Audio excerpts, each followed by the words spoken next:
Do you have a morning routine? If you do, what is it? Is it maximally optimized? If you don't have one, should you have it? And can you benefit from one? That's what we're going to cover in this video. But before we go there, click the subscribe button below, because on this channel, you're going to learn how to build the strong, sexy, high-performing, high-energy, healthy physique without starvation, without cardio, and without cutting out carbs. And of course, without all the BS that the fitness industry is built on.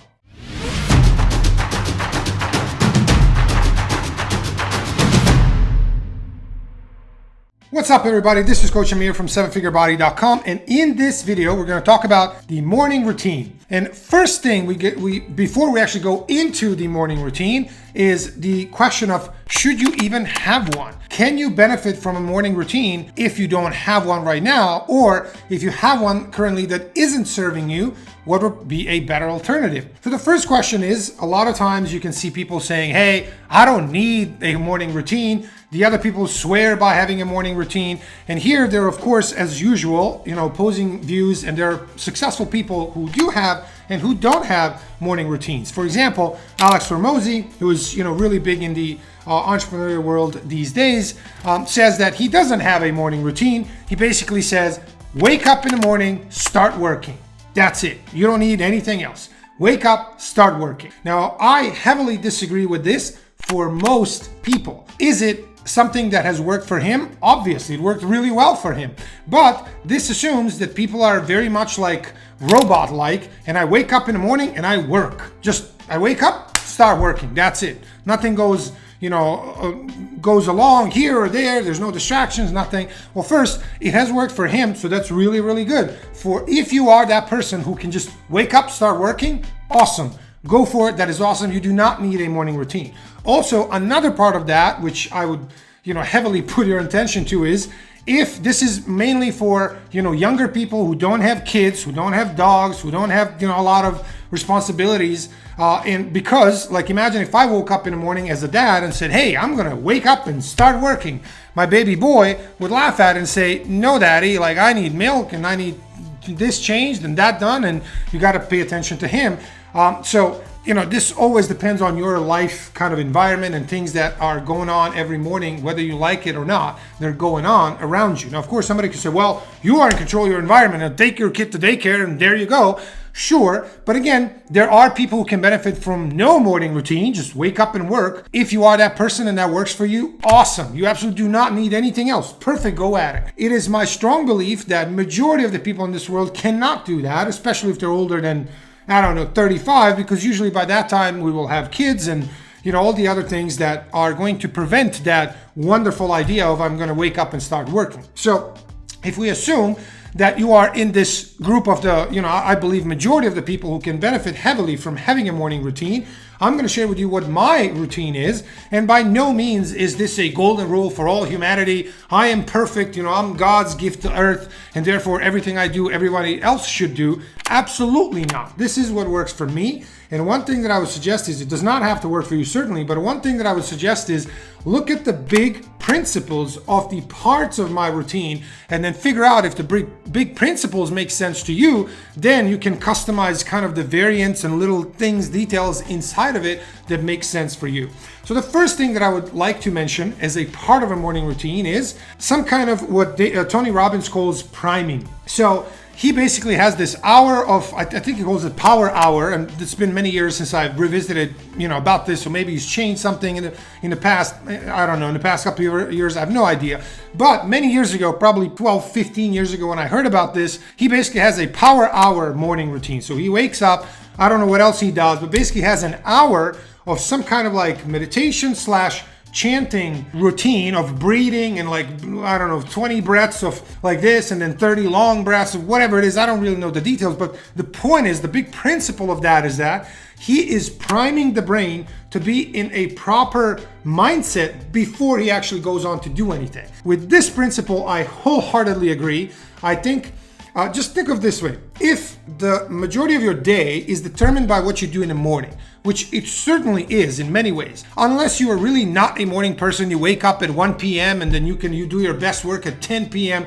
All right, sure. But if you wake up in the morning and you figure out that the first couple of hours after you have woken up is if you've slept well and you hydrated and you rest really well, these are the most energy you will have throughout the day. Therefore, this is probably the highest, best ROI, return on your investment of time that you will have throughout that day. Like the first couple of hours, probably first 2 to 3 hours in the morning or whenever you wake up are probably the highest possible quality of work you can do.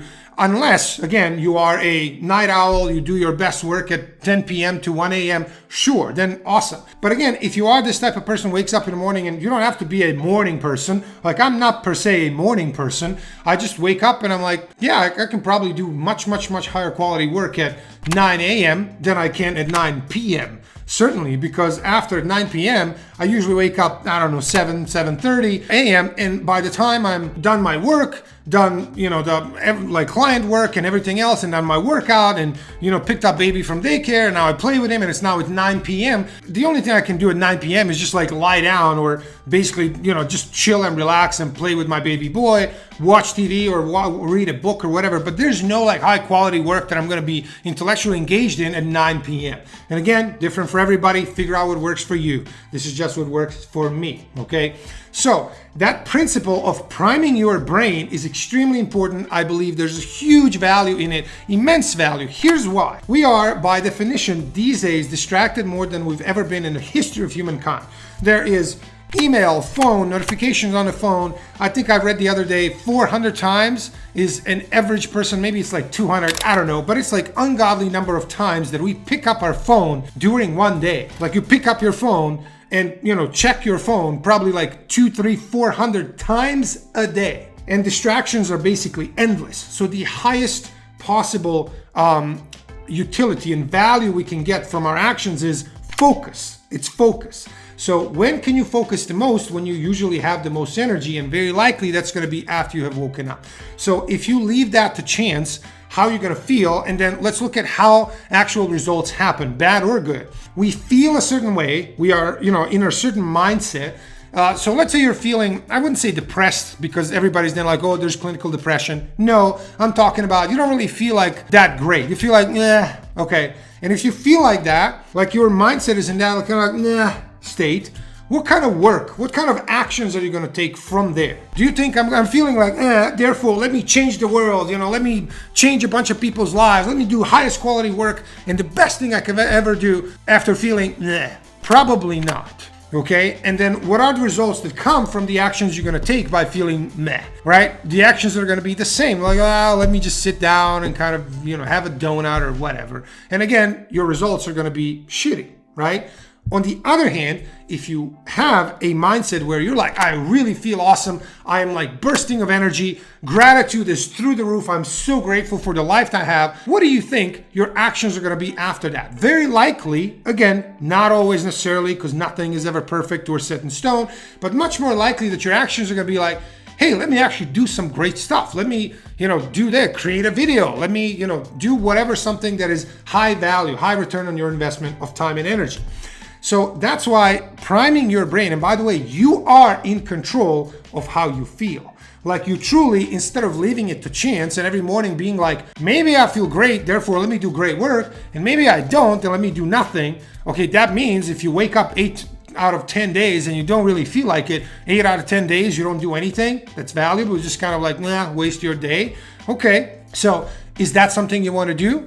It doesn't sound like something I would want to do. I would much rather really planned and executed with intention to put myself in mindset where I am feeling great. That's why, and you can find a million ways to do this. It can be a gratitude journal, it can be meditation, it can be some kind of chanting, breathing sequence, whatever it is. For me, it is writing my daily journal. I sometimes miss that. I certainly miss it quite a few days, I would say, but I never miss to actually mentally do it, which is equally or not more important, if not more important, to actually mentally imagine all the things that you have now and being grateful for them, and then things that you want to do and feeling like you're already there, right? This is how you actually change your self-image of basically anything. Self-image of how much money you make, how, your body looks, how happy you are, anything else, fulfillment, any other part of your life, you have a version of self-image that limits or allows you to go over wherever you are now. Either limits you to stay where you are now or allows you to go to the next level. I really like to purposefully plan this out and execute on it intentionally so that I can create a mindset state in which I'm going to execute and do actions that I know are going to lead me to the goal that I want. So that's the first part. And then again, the second part is, for me at least, I have to do a couple of exercises for the back because I have a messed up low back from the 20 years ago. I was doing kickboxing.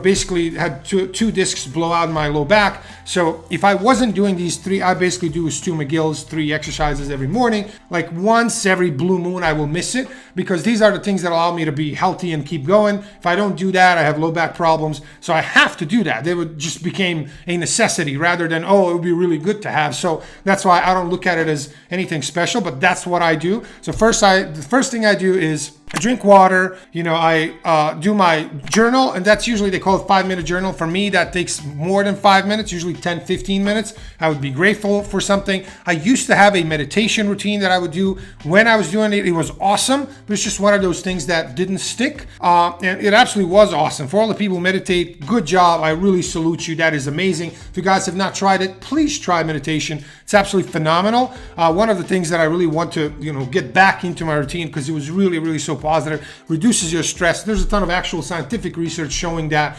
it changes your brain in a positive way. Like meditation, even though it's like mind work, absolutely has positive physiological effects on your body, like numerous. So meditation is absolutely phenomenal. Also, I think I've heard some podcast somewhere that probably 80% of multimillionaires and billionaires, one thing that they never miss is meditation. So, again, that doesn't mean that you can't become a multimillionaire or billionaire without the meditation. It just means that it's probably something that we could try to see if it works for you. You're probably going to benefit from. Okay, so that's pretty much what my morning routine is. Like I would write a journal and I would do my couple of exercises. Then after that, I would have coffee, some breakfast, whatever. And then after that, it's totally up to you. You can do whatever you want. These are the things that I wanted to share because I feel the biggest thing, if you win the morning, you will win the day. And if you have 3 things, and this is what I learned from the strategic coach, Dan Sullivan, he basically says, if you have 3 things that are highly prioritized to-do list, so 3 things that'll make today great. Like write that out every morning. What are the 3 things that would make today great? If by the end of the day, you have done these 3 things, therefore you have made it that day a great day, this will accumulate very, very, very, very quickly and way more than you think it would because 3 things a day over 365, that's like over 1,000 awesome things that you've gotten done each year.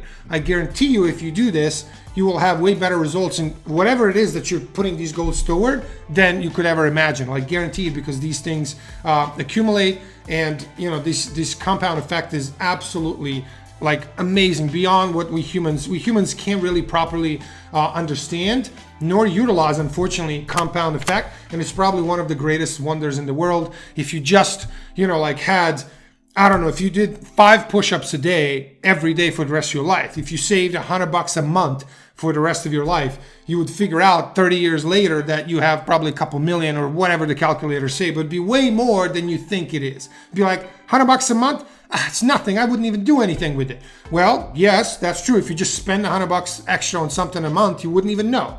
If you saved $100 a month from age, 25, but in any age it would work, it would be way, way, way more 30 years later than you think it would. Just like if you did, 10 push-ups a day, every day, or whatever one thing, seemingly small thing, but you do it every day consistently after a, certain, usually if you change everything to longer term perspective, the longer perspective is, the better your results will be.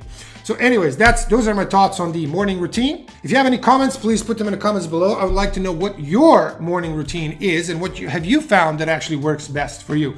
Let me know in the comments below. And if you haven't already, please subscribe to this channel because you're going to learn on this channel how to get the awesome, strong, high-performing physique without all the BS that this industry says that you should do, steroids, cutting carbs, fad diets, starvation, whatever else. You don't need to do any of that.